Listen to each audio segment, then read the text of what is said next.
Get ready for your daily dose of WordPress and web development tips, tricks, and insights to help you find success with WordPress. You're listening to WP the Podcast with your hosts, David Blackman and Tim Streifler.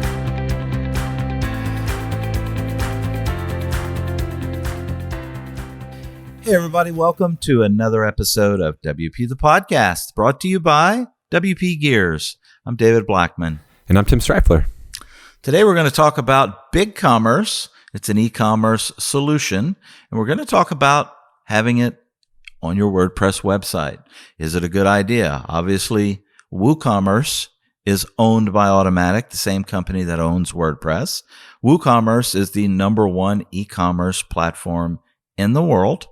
And you may be thinking, BigCommerce is a thing. It looks really good. Should I put it on my WordPress website? Because there are some differences there with BigCommerce and WooCommerce, and we just kind of wanted to touch on what we thought, might work for you if you're interested in BigCommerce, some of the pros and cons and stuff. So, Tim, get us kicked off. Yeah, so BigCommerce, you might not have heard of it before, but it is a hosted e-commerce solution similar to Shopify, where it's on their own servers, it's their own closed system, their own proprietary system. It's not built on WordPress or anything like that. However, BigCommerce has been promoting recently their new WordPress integration. And so what that is basically you sign up for a BigCommerce account, you add your products on there, and then you install the WordPress plugin, and the WordPress plugin will basically bring the e-commerce functionality and the products that you've added on BigCommerce into your WordPress installation. And so it's a little more complicated, but it's basically an iframed shopping experience inside of your existing WordPress website. And so it basically lets you have your WordPress website, but then use BigCommerce for the heavy lifting of the transactions and all that. And so I'll let David talk about kind of why you might do this and kind of what the benefit is, and then we'll go from there. Yeah, so when you have BigCommerce and their own hosted solutions, you kind of get the best of both worlds. Tim, I can't talk this morning, buddy. I apologize for that. Let me say that again. The best of both worlds. There we go. There you go. All right. You get to outsource the resource-intensive e-commerce transaction to BigCommerce servers while keeping them on your website. So, WooCommerce is a very resource-intensive platform. You're hosting it on your own host. That means that you have to be able to manage that. You've got to optimize it. All of your payment gateways and everything's running through your servers. There are some, legal implications as well, as far as whether or not you're storing credit card data. Now, if you're going with something like PayPal or Stripe, you don't have to worry about this. But if you have your own merchant account on WooCommerce, you have to be PCI compliant.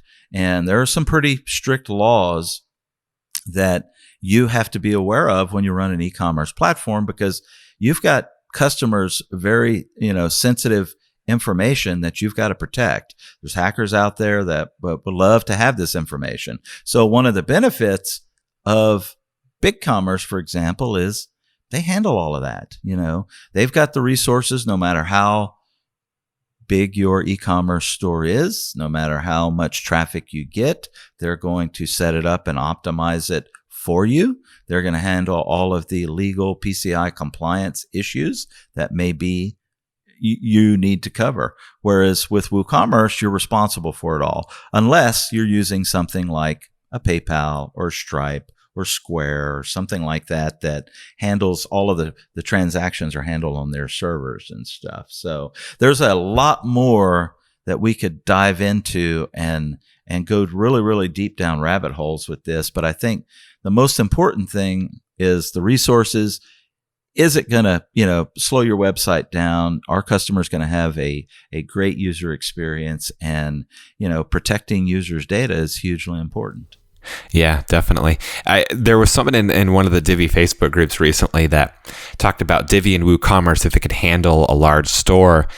And so I chimed in and said, it's not really Divi or WooCommerce you have to worry about. It's your hosting. You need to have a host that can handle a large database if you have lots of products and be able to handle all the traffic, and can handle a lot of concurrent transactions, which is basically transactions happening at the same time. Normally on a WordPress install, when someone visits a page, they're seeing a cached version of the page. We talked a lot about WordPress caching in previous episodes, so I'm not going to dive into what that is.